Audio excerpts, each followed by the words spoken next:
In the era of Harry Potter, there were many other children's book series that attempted to make their way to the big screen. Throughout the early 2000s, Daniel Handler wrote a 13-novel series under the pseudonym Lemony Snicket, and with that, the first 3 books were produced into the film titled Lemony Snicket's A Series of Unfortunate Events. Now, this movie mostly goes forgotten nowadays, but honestly, I've always loved it, and I felt it was an underrated gem from my childhood. Now, for those of you who have never seen the film, let me give you an idea of what it's all about. Between 1999 and 2006, Lemony Snicket's A Series of Unfortunate Events was released as 13 books. They are mostly made for children, but with a few dark turns that make for an excellent introduction into the mystery genre. It also has a unique sense of dark humor, as well as an out-of-place, goofy narration that ties everything together into a quirky adventure. Since Harry Potter was so successful, it made sense that this series would eventually get a feature-length adaptation. So in 2004, after a brief attempt from Barry Sonnenfeld, A Series of Unfortunate Events was released by director Brad Sibberling. Of the books that existed at the time, they only adapted the first 3.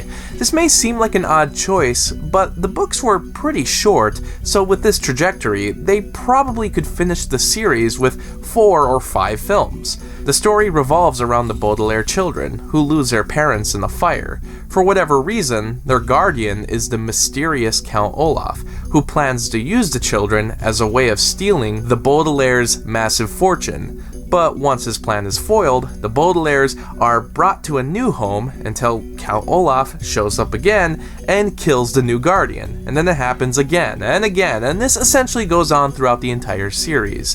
Does it seem repetitive?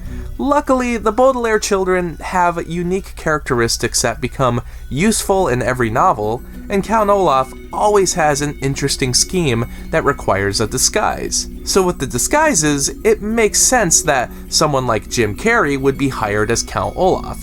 Honestly, it's a choice that I was never too sure about. He's a great comedic actor, which is important for the role of Count Olaf, and the comedy works, probably even more so than the books, but he's also meant to be this sadistic villain. Can Carrey pull that off? All these years later, I really think he does a great job. He's a good mix of all the components needed for a character like this. The makeup is especially well done. You know it's Carrey, but he gets lost in the character just enough for the audience to forget. Plus, you get multiple Jim Carreys as he disguises himself as Captain Sham, and especially as Stefano. I can't even recognize him as that character. The other actors are great. The Baudelaires, played by Liam Aiken and Emily Browning, are spectacular for their young ages, and I wish they'd show up in more recent projects. Billy Connolly is a perfect choice for the adventurous Uncle Monty, and surprisingly, Meryl Streep really works as Aunt Josephine, never feeling like too big of an actress for this production. Timothy Spall is fun to watch as the awkward Mr. Poe, and I always remembered the strange array of characters in Count Olaf's troupe of actors. I mean, come on, freaking Craig Ferguson. There's so many actors that show up with just a few lines, but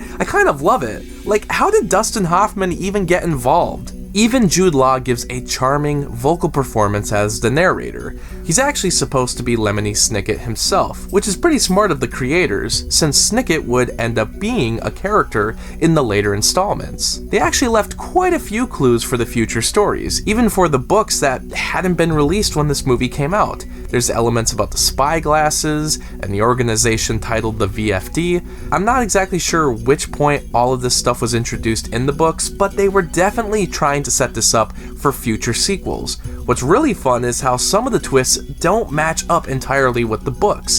For instance, the ending of the first book happens to be the finale of this film, taking place after the reptile room and the wide window. The way they defeat the villain doesn't play out the same way either. Even the eye tattoo reveal in the reptile room plays differently, but in the best kind of way. If you read the books, you're not offended by the changes, but get intrigued by the additional suspense. Nowadays, this has to stand on its own, with permanent loose ends, but there's much more to love here beyond the story itself.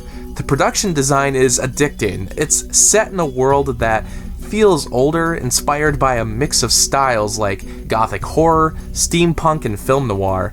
It's something that I could picture Tim Burton or Terry Gilliam directing. The movie has a big budget and you can see it in every frame. This was just before the overuse of computer animation and green screens, so a lot of the sets are real. The clothing design, cinematography, and lighting tie things together into something that's definitely aimed at a younger audience, but respects what the source material is. Just like the books, it never takes itself too seriously, but there's a lot of heart in every detail. The musical score from Thomas Newman is overlooked. There's pieces of darkness and eeriness, and occasionally humor, that matches the tone of the books, but shockingly, there's a lot of emotional beats too. It's not to say the books never got sentimental, but it happens a lot more in this one movie, in a way that I find effective. Despite all the funny moments and murder, the movie never forgets that the central theme is about loss of family and trying to move on, while also wanting questions answered that may never get resolved. Maybe I'm getting too zealous, but this ending with Newman's track, The Letter That Never Came, always hits me. It's just a beautiful movie all around.